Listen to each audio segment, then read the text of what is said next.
Sermon of the Week, 70 times, based on the book of Judges. There's a famous text in Matthew that describes an encounter between Peter, the disciples, and Jesus. Peter is quizzing Jesus on a variety of different subjects, and his quick mind comes upon a question that he is not sure Jesus can answer. He asks him how many times he should forgive another human being for doing him wrong.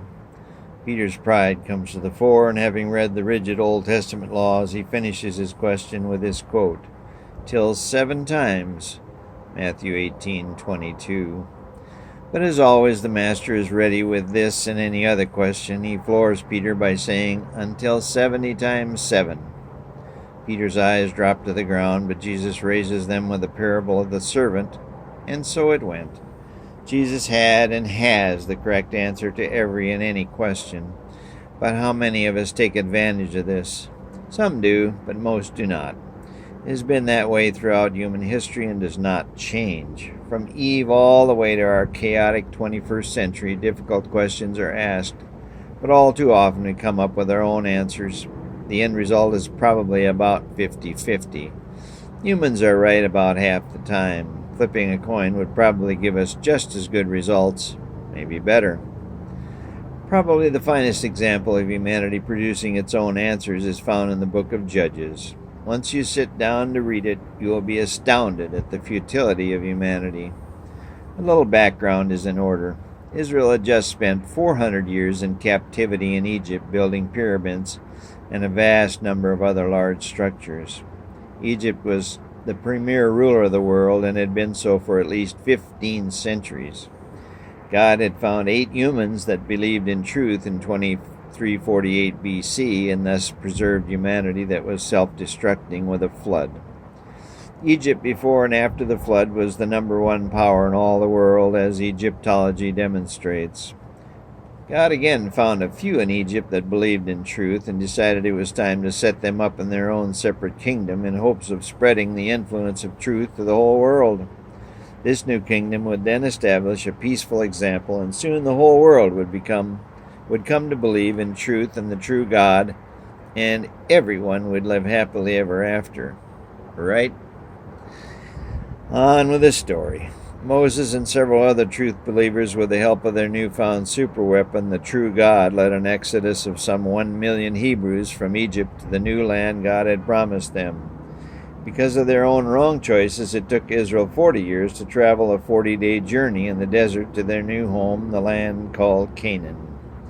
When they got there, God explained to them that he would give them the entire land of Canaan, but Israel, like any other human contingent, asked question after question. They doubted everything. The land was too big. The current residents were giants.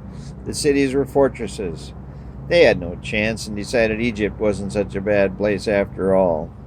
Finally, with much prodding from a few leaders who believed in truth, believed in history, and believed in the true God, Israel, with miraculous victory after victory, occupied and ruled the entire land of Canaan. However, and this is a huge however, Israel used many of its own answers rather than those of God. God recommended methods to eliminate all humanity from Canaan, all the current residents. In this way, he would ensure that a country of truth believers could and would be established. Even I question the right or legality of removing every human from its own country and replacing them completely with aliens. When you read the book of Joshua and Judges, you realize that the current tenants were not angels. They lived in a constant state of war and depravity. Murder, graft, corruption were the norm. Worst of all, human sacrifice to their many gods was not only condoned, but encouraged, including the most heinous act of child sacrifice. Well, just how did these new conquerors occupants of Canaan fare? Not unlike the English who arrived in the New World of America, they had their ups and downs. But these Israelites took the cake when it came to futility, or downright stupidity. The book of Judges begins with these words, "Now after the death of Joshua." The prophet Samuel might as well have started out his book with these words, "Now after the death of Israel." or based on their subsequent history, the country was as good as dead right then and there. Beginning with Joshua, who died in 1426 BC, the book of Judges lists off the exploits of the next 12 judges who ruled Israel for the next 250 plus years. I will list them rapidly, then expound on their activities. Number 1 was Othniel, then Ehud, Shamgar, Deborah, Barak, Gideon, Tola, Jair, Jephthah, Ibzan, Elon, Abdon, and Samson. You remember Jephthah as the one who doomed his own daughter. Well, let's talk about a few of these judges, or in the modern vernacular, presidents. As Israel gradually took over the land of Canaan, they were supposed to eliminate all the current inhabitants, but came up with excuse after excuse not to. They were to drive out the inhabitants in the mountains near Gaza, but decided not to, as these inhabitants had 900 chariots of iron. Did not their God part the Red Sea itself, wiping out at least 900 Egyptian chariots, driven by the most elite soldiers in the entire world? Taking down these 900 would be a piece of cake. The tribe of Benjamin was to drive out the residents of Jerusalem, but had a sudden change of heart and decided to live with them in Jerusalem instead. After all, wasn't this the right thing to do? Wouldn't God be happier with their newfound compassion?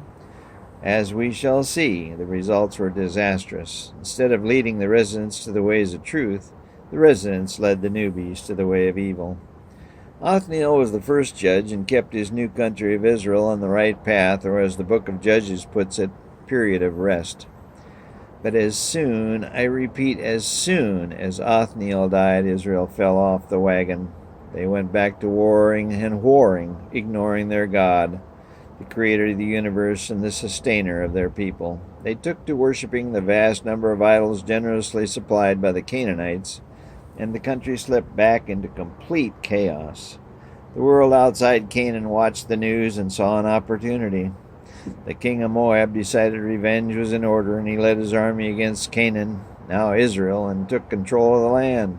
His name was in all the papers when he took back the stronghold city of Palms, Jericho, site of the most humiliating defeat Israel had accomplished in its new land. Finally, after another 18 years of submission, Israel decided to try and call on their superweapon again. With great fear and trepidation, they called on their God to see if he would bail them out of trouble, that is, forgive them once again.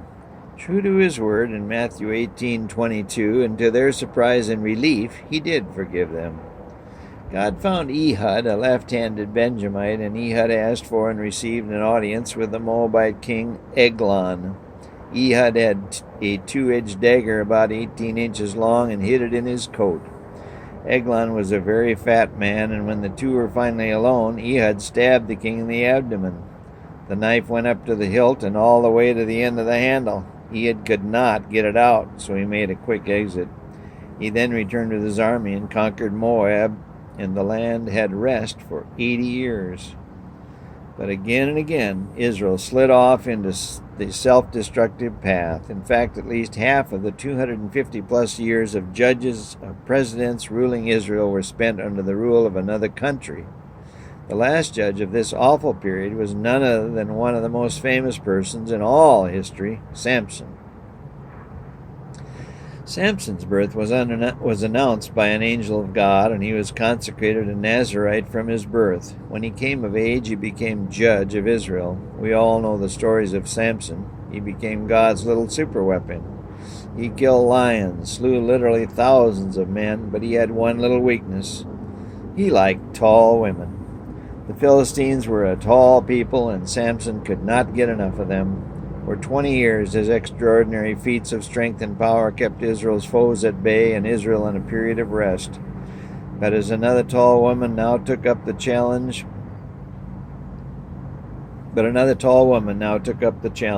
I have seen photos of what is supposed to be the world's tallest woman. She is beautiful, 7 foot 4 inch, and a Dutch woman. Goliath was a Philistine, and we are told he was at least 9 feet tall. Samson was an Israelite and likely no more than 6 feet, but he was probably the Schwarzenegger of his day and relished the challenge of wooing the tallest women in the world. One day, as he was tramping through a little valley called Sorek, near the town of Gath, some miles west of Jerusalem, home to the future giant Goliath, he caught the eye of another tall Philistine beauty, Delilah. As you all know, the rest is history. She was like a modern-day spy and the best in the business. After the downfall of Goliath, Israel roared back into its period of oppression. After the downfall of Samson, Israel roared back into its period of oppression. This was the longest of periods and ironically lasted 40 years. Two 40-year periods bookend Israel's experiment in democracy. During this last 40-year period, we are told the priest Eli, Samuel's mentor, kind of ran things. The last verse of the last chapter of the book of Judges tells it all. In those days there was no king in Israel. Every man did that which was right in his own eyes.